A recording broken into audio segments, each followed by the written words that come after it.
اعوذ باللہ من الشیطان الرجیم بسم اللہ الرحمن الرحیم۔ عزیز طلبہ، میں لیاقت فاروق فرینڈز پبلک اسکول نونس شریف کی جانب سے ہم آج 8ویں کلاس کی اسلامیات پڑھیں گے اور لیکچر نمبر ہمارا 8 ہے، حج اور اس کی عالمگیریت۔ حج کے لغوی معنی ہیں زیارت کا ارادہ کرنا، اور شریعت میں اسے حج اس لیے کہا گیا ہے کہ اس میں ایک مسلمان بیت اللہ شریف کی زیارت کا ارادہ کرتا ہے۔ اللہ نے مسلمانوں پر بہت ساری عبادات جیسا نماز، روزہ، زکوٰۃ، حج، جہاد، بہت ساری عبادات ہیں جو اللہ تبارک و تعالیٰ نے مسلمانوں کو رسول اللہ صلی اللہ علیہ وسلم کے ذریعے سے عطا فرمائی، اور ان میں ایک بہترین عبادت عاشقانہ، محبوبانہ، اور جس کے اندر انسان اپنا تن، من، دھن سارا کچھ قربان کرتا ہے اور اللہ تبارک و تعالیٰ کی رضا اس کو مقصود ہوتی ہے، ایک ملک سے دوسرے ملک کا سفر کرنا۔ جب حضرت ابراہیم علیہ السلام نے اللہ تبارک و تعالیٰ کے گھر کو تعمیر فرمایا تو اللہ تبارک و تعالیٰ نے فرمایا کہ میرے محبوب پیغمبر اب آپ آواز لگائیں تاکہ لوگ میرے گھر کو آئیں۔ تو حضرت ابراہیم علیہ السلام نے فرمایا کہ اللہ تبارک و تعالیٰ کوئی یہاں پر آبادی نہیں ہے، یہاں پر کیسے ایسے ہو سکتا ہے؟ تو اللہ تبارک و تعالیٰ نے فرمایا کہ آپ کا کام ہے آواز لگانا، قیامت تک آنے والی انسانیت کے کاموں میں آپ کی آواز پہنچانا میں اللہ کا کام ہے۔ تو وَأَذِّن فِي النَّاسِ بِالْحَجِّ يَأْتُوكَ رِجَالًا وَعَلَىٰ كُلِّ ضَامِرٍ يَأْتِينَ مِن كُلِّ فَجٍّ عَمِيقٍ لِيَشْهَدُوا مَنَافِعَ لَهُمْ وَيَذْكُرُوا اسْمَ اللَّهِ فِي أَيَّامٍ مَّعْلُومَاتٍ۔ عجیب عبادت ہے کہ انسان یہ کپڑے پہننا چھوڑ دیتا ہے، شوز پہننا چھوڑ دیتا ہے، نہانا چھوڑ دیتا ہے، ناخن کاٹنا چھوڑ دیتا ہے، اور ایک مخصوص وقت میں یہ سارے کام پھر دوبارہ کرتے ہیں۔ تو یہ کیسی ایک عبادت ہے کہ انسان لبیک اللہم لبیک لا شریک لک لبیک ان الحمد والنعمت لک والملک لا شریک لک، یہ ایک ہی صدا انسان لگاتا ہے، اور مسلسل اس کا مقصد یہ ہوتا ہے کہ اللہ میں تیرے دربار میں حاضر ہوں، اللہ میں تیرے دربار میں حاضر ہوں، گناہوں کی گٹھری لے کر میں تیرے دربار میں حاضر ہوں۔ تو حج ایک ایسی عبادت ہے، اب یہ بھی نہیں ہے کہ بھی ہر انسان جا سکتا ہے، لیکن شریعت کہتی ہے کہ حج ہر اس صاحب استطاعت مسلمان پر زندگی میں ایک بار اللہ نے فرض کیا ہے۔ اب بہت سارے صاحب ضرورت ہوتی ہیں، صاحب استطاعت ہوتی ہیں، لیکن اللہ تبارک و تعالیٰ کے گھر کی زیارت کو نہیں جاتے۔ تو اللہ تبارک و تعالیٰ نے فرمایا ہے پھر سورۃ آل عمران کی آیت نمبر 97 یعنی کہ 97 کے اندر کہ لوگوں پر اللہ کا حق یہ بھی ہے کہ جو شخص طاقت رکھتا ہے، استطاعت رکھتا ہے، اس کو چاہیے کہ اس کے گھر کا حج کرے، اور جس نے کفر کی یعنی کہ نافرمانی کی روش اختیار کی، طریقہ اختیار کیا، تو اللہ تبارک و تعالیٰ سب اہل عالم سے بے نیاز ہے، پھر جو وہ چاہیں کریں۔ اور ایک حدیث کے اندر تو اللہ کے پیغمبر صلی اللہ علیہ وسلم نے یہ فرمایا کہ جس شخص کو کوئی بیماری یا کوئی واقعی ضرورت ہو، جیسا کہ آج کل رشتوں میں بچیوں کے رشتے کرنے ہوتی ہیں یا بچوں کے رشتہ داری کرنی ہوتی ہے، سارا کچھ نظام دنیا کا چلتا ہے، یہ واقعی ایک شرعی ضرورت ہو یا پھر ظالم حکمران نے اس کو نہ روک رکھا ہو، اور اس کے باوجود پھر وہ حج نہ کرے، تو پھر وہ یہودی ہو کر مرے یا نصرانی ہو کر مرے، اس سے کوئی فرق نہیں ہوتا۔ اب عجیب عبادت ہے، صرف پاکستان نہیں، دنیا کا کوئی بھی ملک ہے، زبان مختلف، رنگ مختلف، نقشے مختلف، راستے مختلف، طور طریقے مختلف، اٹھنا بیٹھنا کھانا پینا یہ سارا مختلف ہے، لیکن ایک اللہ کو راضی کرنے کے لیے ملکوں کا سفر کیا جاتا ہے، اور ایک دروازے پر آ کر، ایک مرکز پر آ کر صرف اللہ تبارک و تعالیٰ کو راضی کرنا۔ اور حج اسلام کا یہ 5واں اور بنیادی رکن ہے۔ جیسا کہ یہ چھت کھڑی ہے، اگر اس چھت کے ایک دیوار نہ ہو تو عمارت قائم نہیں رہ سکتی۔ انسان نماز پڑھتا ہو، روزہ رکھتا ہو، زکوٰۃ دیتا ہو، کلمہ بھی پڑھتا ہو، لیکن ایک رکن کا انکار کر دیتا ہے، حج کا یا زکوٰۃ کا یا کلمے کا یا زکوٰۃ کا یا روزے کا، تو وہ مسلمان باقی نہیں رہتا۔ تو انسان جب یہ حج کا سفر اختیار کرتا ہے تو جوں وہ اپنی منزل مقصود کے قریب ہوتا جاتا ہے، اپنی منزل کے قریب ہوتا جاتا ہے، تو اس کے دل کے اندر نیکی کا جذبہ پروان چڑھتا ہے، اور اللہ تبارک و تعالیٰ کا گھر جب سامنے آتا ہے تو عجیب ایک دیوانگی والی کیفیت طاری ہو جاتی ہے۔ انسان اپنے گناہوں کی ندامت کے آنسو بہاتا ہے، اپنی معصیت، اپنی نافرمانیاں یاد کرتا ہے، حکم عدولیاں یاد کرتا ہے، ناراضگیاں یاد کرتا ہے، اور اللہ تبارک و تعالیٰ سے رو معافی مانگتا ہے۔ نماز ہے ایک الگ عبادت ہے، روزہ ہے الگ عبادت ہے، لیکن حج ایک عاشقانہ عبادت ہے کہ انسان اتنا آگے بڑھ جاتا ہے کہ انسان نیند کو بھول جاتا ہے، کھانے کو بھول جاتا ہے، دن رات سفر کرتا ہے۔ اور یہ ایک ایسی عبادت ہے، پہلے دن سے لے کر آخری دن تک اس کا پورا سفر عبادت ہے، پورا سفر عبادت ہے۔ اس کا چلنا عبادت، اس کا بیٹھنا عبادت، اس کا کھانا عبادت، اس کا پینا عبادت، اس کا سونا، اس کا جاگنا، اللہ تبارک و تعالیٰ اس کی عبادت ہے۔ میں ریڈ کرتا ہوں، آپ دیکھیں، حج کے لغوی معنی ہے زیارت کا ارادہ کرنا۔ شریعت میں اسے حج اس لیے کہا گیا کہ ایک مسلمان اللہ تبارک و تعالیٰ کے گھر کی زیارت کا جب ارادہ کرتا ہے، حج ہر بالغ اور صاحب استطاعت مسلمان پر زندگی میں ایک بار فرض کیا گیا۔ قرآن کریم میں ارشاد ہے، لوگوں پر اللہ کا یہ حق ہے کہ جو بھی استطاعت رکھتا ہو اس کے گھر کا حج کرے، اور جس نے کفر یعنی کہ نافرمانی کا طور طریقہ اختیار کیا تو اللہ سب اہل عالم سے بے نیاز ہے۔ سورۃ آل عمران کی آیت کا ترجمہ ہے، آیت نمبر ہے 97۔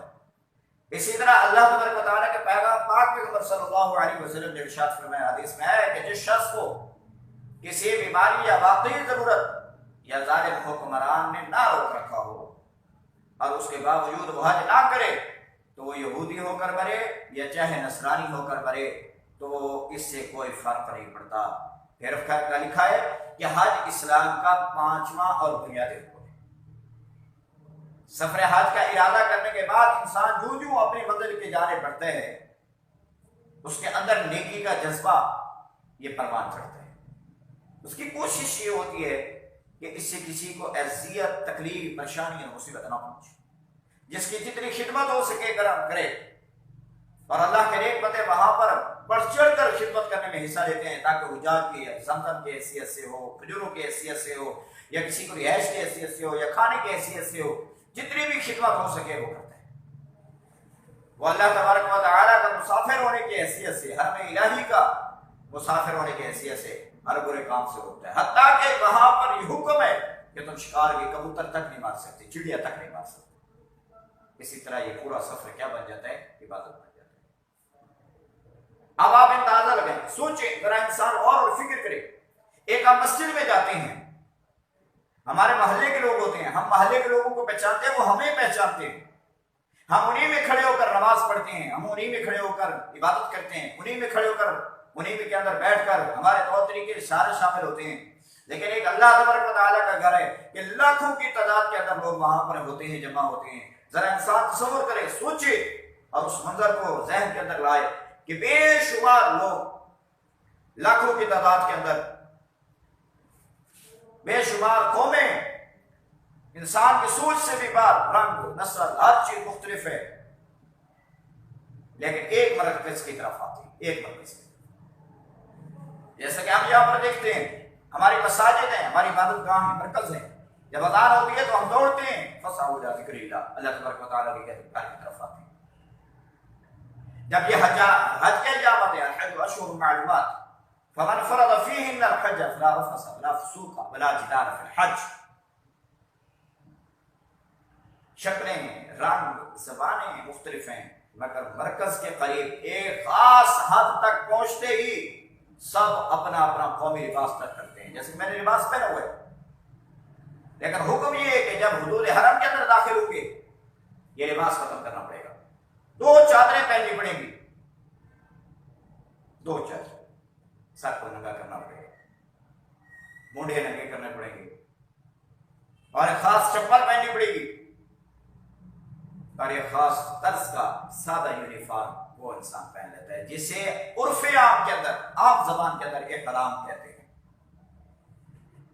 اب ایک سوال بنتا ہے کہ احرام کس کو کہتے ہیں؟ وہ ایک خاص لباس جو حج کے مخصوص ایام کے اندر حاجی پہنتے ہیں، جو سفید 2 چادریں ہوتی ہیں، اس کو احرام کہتے ہیں. یہ خاص سوال ہے معروضی کے حساب سے بھی اور شارٹ سوال کے اعتبار سے بھی، کہ وہ خاص لباس جو مخصوص ایام یعنی کہ حج کے ایام کے اندر حاجی پہنتے ہیں ان کو کہتے ہیں احرام. اس کے پہنتے ہی انسان ایسا معلوم ہونے لگتا ہے کہ سلطان عالم اور زمین اور آسمان کے مالک کہ یہ فوج جو دنیا کی ہزاروں قوموں سے بھرتی ہو کر آ رہی ہے ایک ہی بادشاہ کی فوج، اور وہ بادشاہ کون ہے؟ وہ اللہ تبارک و تعالیٰ کے ساتھ. اور یہ سب لوگ ایک ہی بادشاہ کے دربار پیش ہونے جا رہے ہیں. اور یہ لباس پہنتے ہوئے سپاہی جب میقات، احرام باندھنے کی جگہ، اب یہ ایک خاص لفظ ہے میقات کا. میقات کس کو کہتے ہیں؟ وہ جگہ جہاں سے حاجی احرام باندھتے ہیں. احرام باندھنے والی جگہ کو میقات کہتے ہیں، اور یہ مخصوص جگہ ہے، وہاں پر نشان لگے ہوئے ہیں. اللہ تبارک و تعالیٰ سب کو لے جائے، وہاں پر حاجی لباس کو تبدیل کرتے ہیں. اس لباس کے تبدیل کرنے کی جگہ کو میقات کہتے ہیں. تو ان کی زبان پر ایک ہی نعرہ بلند ہوتا ہے، لبیک اللہم لبیک لا شریک لک لبیک ان الحمد والنعمت لک والملک لا شریک لک. اب ترجمہ کیا ہے؟ اس کا ترجمہ بھی یاد رکھنا ہے، یہ اہم سوال ہے. اور یہ جو میں نے لبیک اللہم لبیک، اس کو تلبیہ کہتے ہیں. تلبیہ کہتے ہیں وہ خاص نعرہ جو حج کے ایام کے اندر حاجی لگاتے ہیں، اس کو تلبیہ کہتے ہیں. اور تلبیہ کے الفاظ کیا ہیں؟ وہ لبیک اللہم لبیک. اب اس کا ترجمہ بھی خاص طور پر یاد رکھنا ہے کہ حاضر ہوں اے اللہ، میں حاضر، اور میں حاضر ہوں، تیرا کوئی شریک نہیں، میں حاضر ہوں. یقیناً تعریف سب تیرے لیے ہی ہے، نعمت سب تیری ہے، ساری بادشاہی تیری ہے، اور تیرا کوئی شریک. یہ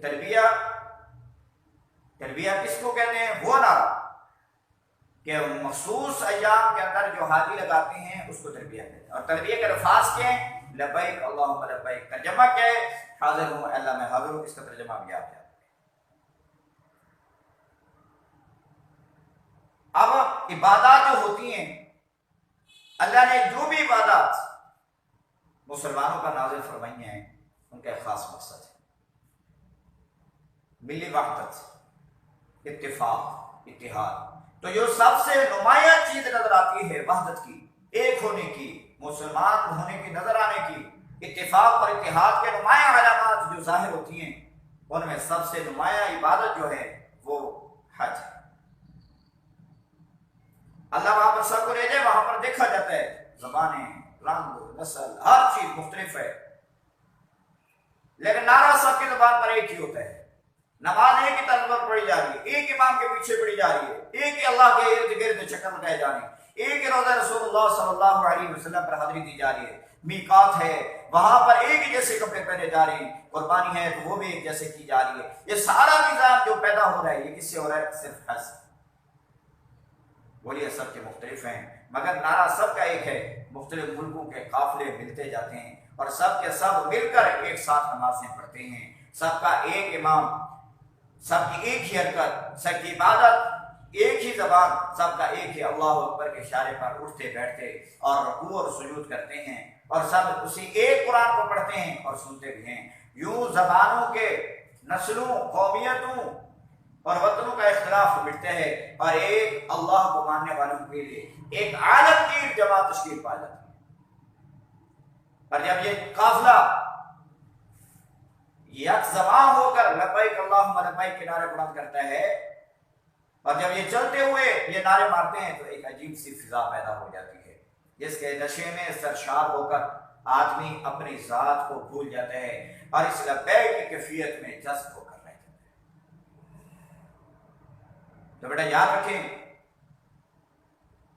کوئی بھی عبادت عام نہیں ہے، ہر عبادت اللہ تبارک و تعالی نے خاص کی ہے۔ نماز اپنی جگہ پر خاص ہے، روزہ اپنی جگہ پر خاص ہے، حج اپنی جگہ پر خاص ہے، لیکن اس کو نمایاں مقام اس لیے دیا جاتا ہے کہ ایک جگہ سے انسان کو جانا پڑتا ہے دوسری جگہ پر، اپنے گھر بار بچے سب کو چھوڑ کر اللہ کے گھر کی طرف جانا پڑتا ہے۔ یہاں پر رہتے ہوئے دوبارہ گھر میں انسان چلا جاتا ہے، لیکن انسان جب اللہ کے راستے میں نکلتا ہے اور حج کے لیے نکلتا ہے تو پھر مخصوص ایام وہاں پر رہنا پڑتے ہیں۔ یہ آج کا ہمارا ٹاپک تھا، حج اور اس کے عالمگیریت، جس کے اندر ہم نے حج کے لغوی معنی پڑھے ہیں، حج کا ہم نے شرعی معنی پڑھا ہے، لبیک اللہم لبیک اس میں ہم نے پڑھا ہے کہ تلبیہ کس کو کہتے ہیں اور تلبیہ کا مقصد کیا ہے، میقات کس کو کہتے ہیں، اور ہم نے حج کے لبیک اللہم لبیک کا ترجمہ بھی پڑھا ہے۔ اللہ تبارک و تعالی آپ کا اور میرا حامی و ناصر ہو۔ اللہ تبارک و تعالی آپ کے علم اور عمل کے اندر اضافہ فرمائے۔ والسلام۔